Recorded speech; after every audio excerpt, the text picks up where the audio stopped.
안녕하십니까. 문틀란TV입니다. 윤석열 대통령의 기자회견이 있었죠. 한 70여 분을 아무런 원고도 없이 기자들의 질문을 즉석에서 이렇게 소화하는 오늘 탁월한 능력을 보여줬습니다. 국정 전반에 관한 특검을 포함해서 국정 전반에 관한 윤석열 대통령의 허심탄회한 답변이 있었는데, 이제 또 특히 눈길을 하나 끈 것이 한동훈 비대위원장과의 관계에 대해서 기자들이 물었습니다. 그것도 기자 2명이 그런 같은 내용으로 해서 물어가지고 윤석열 대통령이 이제 그 부분에 대해서 한 발언이 그건 그거대로 상당한 좀 관심을 끌고 있습니다. 기자들이 이렇게 이제 물어봤습니다. 그 지난번에 대통령실에서 한동훈 비대위원장에 대해서 물러나라 이런 얘기를 했다. 근데 거기에 대해서 한동훈 비대위원장이 기자들 앞에서 내가 거부했다 이렇게까지 얘기를 했어요. 그래서 이게 지금 엄청난 어떤 갈등 이런 것들이 빚어지는 게 아니라 총선을 코앞에 두고 상당한 관심을 모았던 그런 적이 있었습니다. 근데 그 뒤로 이제 봉합이 됐는데, 선거 끝나고 기자들이 지금 그 정말 사실인지, 물러나라고 요구했다는 게 사실인지, 그다음에 지금은 이제 과거에 비해서 관계가 어떤지 이런 걸 물었습니다. 기자들이. 그랬더니 이 질문에 대해서 지금 보면은 한 4, 5초 정도 윤석열 대통령이 답변을 안 했어요. 한 4, 5초 정도. 그 다음에 좀 한 4, 5초 지난 다음에야 이렇게 답변을 하면서 오해가 있었던 것 같다. 바로 풀었다. 지금 그거 이제 옛날 얘기다. 이렇게 얘기를 했습니다. 그래서 아마 이제 4, 5초 정도 이렇게 답변을 안 하고 이런 표정을 지을 때 윤석열 대통령이 어떤 생각을 했을까? 이것도 좀 이제 관심사인데, 아마 어쩌면은 그 기자회견에서 한동훈 비대위원장과의 관계에 관한 이런 질문이 나오리라고 생각을 못했을 수도 있다고 봅니다. 그래서 이제 그런 질문을 받고, 예를 들어서 특검, 최상병 특검, 무슨 김건희 여사 특검 이런 거에 대해서는 다음에 나올 걸로 예상을 하고 있었지만, 이 한동훈 지금 어쨌든 간에 현재 물러나 있는 입장인데, 한동훈 비대위원장과의 오래전에 있었던 그 관계 이런 부분에 대해서 질문이 나오리라고는 좀 예상을 못했던 게 아닌가 싶기도 한데, 그러나 잠시 한 4, 5초 정도 이렇게 고민을 하다가 답변은 아주 자세하게 나왔습니다. 답변은 이게 지금 내용이 상당히 윤 대통령의 발언 중에 상당히 관심을 끄는 이런 부분이 돼버렸어요. 한동훈 비대위원장은 정치 입문 기간이 짧지만 총선을 또 지휘하고 하면서 앞으로 정치인으로서의 길을 잘 걸어나갈 것으로 자기는 본다. 비교적 호평을 했다고 생각이 됩니다. 이런 발언도 하고, 그다음에 거듭해서 또 이제 기자회견 후미에 다시 또 질문이 나오니까 보충 질문에 또 나왔어요. 아니 나와 한동훈 비대위원장은 20년이 넘도록 이렇게 교분을 맺어온 관계입니다. 그러면서 우리는 언제든지 만날 수 있고 내가 지금 이제 만남을 고대하고 있다, 기다리고 있다 이렇게 얘기를 했습니다. 그러니까 오늘 윤석열 대통령이 예를 들어서 이런 한동훈 비대위원장과의 관계 이런 걸 질문했을 때 답변을 아주 짧게 한다든지, 혹시 아니면 건너뛴다든지, 아니면 부정적으로 얘기한다든지 이랬다 그러면 이게 또 다른 파장을 낳을 수가 있는데, 어쨌든 답변을 받고 그 답변 내용이 짧지도 않고 비교적 소상하게, 그러면서 비교적 긍정적으로 이렇게 그 멘트가 돼 있어요. 그다음에 여기엔 빠졌지만 질문 중에 이번 총선 패배 그 책임이 이런 질문도 있었죠. 거기에 대해서 윤석열 대통령이 이건 국정 운영의 부족, 이 부분에 대해서 국민들의 평가다. 다시 말해서 한동훈 비대위원장의 책임이 아니다 이렇게도 들릴 수 있는 그런 발언을 했습니다. 그래서 어쨌든 간에 국가의 최고 지도자의 그 대통령의 입에서 한동훈 비대위원장에 관한 이런 상세한 언급이 나왔다는 게 상당히 눈길을 끄는 대목이고, 비교적 좀 긍정적인 이런 멘트가 상세하게 나왔는데, 지금 보면 이제 우파층에서 한동훈 비대위원장에 대해서 좀 비판적인 이런 친윤 세력들이 좀 있습니다. 윤 대통령의 발언을 접하고 그런 부분들, 갈등, 우파층 내부에서의 갈등 이런 부분들도 어느 정도 좀 이렇게 가라앉을 수 있는 하나의 계기가 될 수 있지 않을까. 이런 생각이 드는데, 이렇게 윤 대통령의 기자회견에서 자기 자신에 관한, 한동훈 비대위원장 자기 자신에 관한 이런 언급이 이렇게 2번이나 상세하게 나왔는데, 여기에 대해서 한동훈 비대위원장이 어떤 반응을 보일 것인가 굉장히 궁금한 대목인데, 기자들이 엄청나게 한 비대위원장한테 전화가 갔을 겁니다.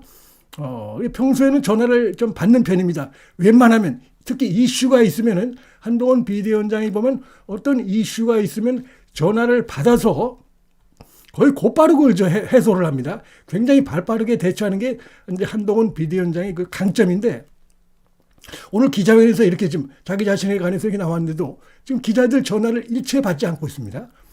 일체 받지 않고 이제 오히려 엉뚱하게 오늘 그 한동훈 비대위원장 측근의 반응이 나온 게 있는데, 그게 지금 보니까 신평 변호사가 아침에 라디오나에서 한 발언이 있는데, 이거와 관련해서 한동훈 비대위원장이 직접 한 게 아니라 측근의 반응이 나왔어요. 뭐라고 얘기하냐면, 지금 요새 신평 변호사는 거의 뭐 정치 평론가로 이렇게 좀 데뷔했다고도 보이는데, 자칭 윤석열 대통령의 뭐 멘토다. 여기에 대해서 용산 대통령실로부터 쿠사리를 받았음에도 일단 언론들은 멘토로 취급을 하는 경향이 있는데, 자, 한동훈 전 비대위원장이 지난 총선을 계기로 해서 자신의 대권을 향한 많은 조직을 만들어놨다. 상당하다, 그것이. 전국 지방과 중앙을 합쳐서 상당한 지금 조직을 한동훈 비대위원장이 만들어놨다. 근데 이제 여기 대해서 진행자가 확인이 됐냐, 사실이냐 했더니 맞다, 확인됐다. 그러면서 그 조직들이 과거에 그 윤석열 대통령이 대선에 나왔을 때 그 윤 대통령을, 윤석열 후보를 지지했던 그 조직들이 지금 한동훈을 돕는 쪽으로 이렇게 돼 있다. 다시 말해서 뒤집어 얘기하면 한동훈 비대위원장이 과거 윤석열 후보를 도왔던 그 조직을 지금 흡수하고 있다. 이러면서 상당히 중요한 얘기입니다. 이러면서 뭐 차기 당권에 한동훈 비대위원장이 나갈 가능성이 크고, 그 다음에 그걸 이제 발판으로 해서 대선에 나가는데, 거기에 이런 그 윤석열 후보를 도왔던 이런 그 조직들이 지금 활동을 하고 있다.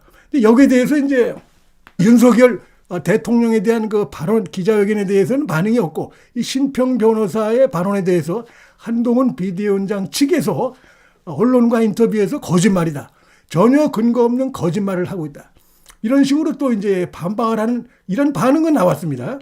한동훈이 총선 계기로 대권을 향한 많은 조직을 만들어놨다. 중앙지방에 걸쳐 아주 방대한 조직이다. 윤석열 후보를 지원하는 조직이 전국에 설치됐는데 한동훈 쪽으로 흡수되고 있다. 근데 사실 뭐 이 신평 변호사 이 같은 발언이 뭐 한동훈 비대위원장에게 뭐 해가 된다거나 이렇게 볼 수는 없습니다. 반응은 거짓말이다, 이렇게 이제 한동훈 비대위원장 측근이 반응을 보였지만, 이 사실 보면 말이죠.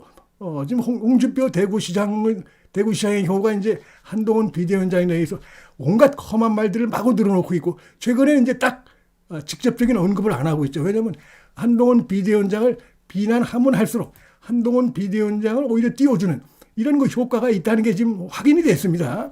근데 요즘 직접적으로 하진 않고 있는데, 어쨌든 이 신평 변호사의 이 내용이 황당무계하던 뭐 삼류 정치 소설이든 뭐가 됐든 간에, 심지어는 뭐 한동훈 비대위원장을 비난하는 이런 게 뭐 있다고 해도, 이게 지금 한동훈 비대위원장이 결코 뭐 해가 되거나 이럴 가능성은 없고, 오히려 지금 이런 식의 홍 시장에 이어서 신평 변호사라든지 이런 인물들의 이런 발언들, 믿거나 말거나 이런 발언들이 지금 이제 정치 현장에 떠나 있는 한동훈 전 비대위원장을 소환해내는, 계속해서 언론에 이렇게 오르게 하는 그런 효과가 있다는 것입니다. 그래서 그런 점에서 뭐 한 비대위원장 입장에서는 나쁠 건 없겠다, 이런 생각이 드는데, 윤석열 대통령으로부터 아마 예상치 못했을 겁니다. 한동훈 비대위원장도 자기 자신이 이 기자회견에서 적잖이 관심을 받았다는 거, 요 부분 관련해서 한동훈 비대위원장이 지금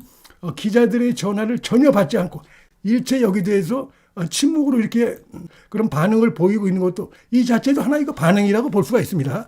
근데 사실 요새 더 그 관심을 끄는 대목은 바로 지금 한동훈 팬클럽의 이 한동훈 지지자들이 벌이고 있는 당원 가입 운동입니다. 지금 이제 전당대회가 뭐 7월 말에서 8월 초 뭐 민주당하고 비슷한 시기에 벌어질 가능성이 사실 큽니다. 그러니까 지금 이제 이 차기 대선 주자들, 차기 당권 주자들이 지금 뭐 깜짝 놀래가지고 황우여를 비난하고 막 이러고 있는데, 그렇게 되면은 한동훈 비대위원장이 차기 그 전당대회에 나올 가능성이 더 크다, 이런 이제 전망들이 있죠. 근데 이제 그렇게 되면은 자, 투표를 행사하기 위해서는 책임 당원이 돼야 되는데 책임 당원이 되려면 3개월 전에 가입을 해야 됩니다. 한동훈 팬클럽에서 이 책임 당원에 가입하려는 움직임들이 지금 계속해서 확대되고 있고 이런 당원 가입 인증 릴레이까지 이렇게 당원 가입한 다음에 그걸 사진에 올리는 이런 일도 지금 이제 나타나고 있어요. 그래서 지금 실제로 뭐 한동훈 비대위원장이 나올지 어떨지는 아직은 이제 불확실한데 차기 대선 주자가 되는데 상당히 도움이 되죠. 당 대표가 되면 그건 뭐 두말할 나위가 없습니다. 그런데 최근에 한동훈 비대위원장이 그 대선 지지도가 여전히 보수층에서 압도적인 일이고 여전히 지금 뭐 두 자릿수에 탄탄한 이런 대선 후보 지지도를 계속해서 나타내다 보니까 당내에서 이렇게 지금 황우여 지금 비대위원장이 전당대회 시기를 연기하는 이 부분에 대해서 지금 이렇게 문제 삼는 목소리가 나오고 있어요. 홍준표도 그렇고 뭐 윤지혁도 그렇고 그다음에 이제 안철수도 그렇고 안철수는 이제 마찬가지입니다. 한동훈 비대위원장이 이번에 그 당대표에 나서는 걸 갖다가 이제 견제하는 이런 목소리들은 꾸준히 나오고 있는데 그러면서 그 배경이 그겁니다. 지금 한동훈 비대위원장이 차기 대선에 나갈 거 아니냐. 차기 대선에 나갈 사람들은 지금 이제 당 대표가 돼도 현재 그 당원 당기 룰에 의하면 6개월 전에 그만둬야 되는데 그러면 당 대표를 1년밖에 못하고 그만두니까 문제 있다. 고로 한동훈 비대위원장이 나오면 안 된다 이 얘기입니다.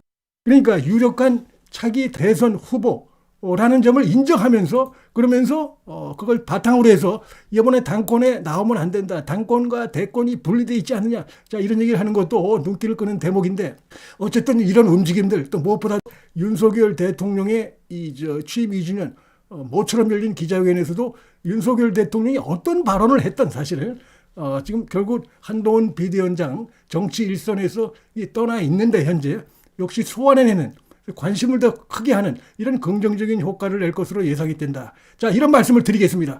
문틀란 TV 여기서 마치겠습니다. 시청해 주셔서 감사합니다.